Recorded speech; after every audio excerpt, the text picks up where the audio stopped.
నమస్తే, నేను మీ ఈశ్వర్. ఈ6 న్యూస్కి స్వాగతం. వార్తల్లోని ముఖ్య అంశాలు.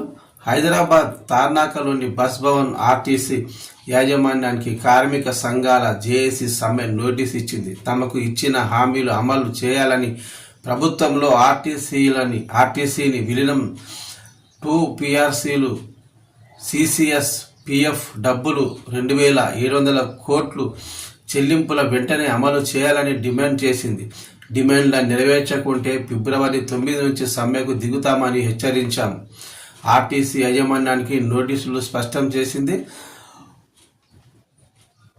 మేనిఫెస్టోలో అంశాలను ప్రభుత్వం అమలు చేయాలని, ఎలక్ట్రానిక్ బస్సుల కొరకు నిర్వహణను ప్రైవేటు కంపెనీలకు అప్పగించరాదని, వాటి నిర్వహణను ప్రైవేటు కంపెనీలు చేస్తున్నాయి, వాటిని ప్రభుత్వమే కొనుగోలు చేయాలి. ట్రేడ్ యూనియన్లకు ఎన్నికలు నిర్వహించడం లేదు.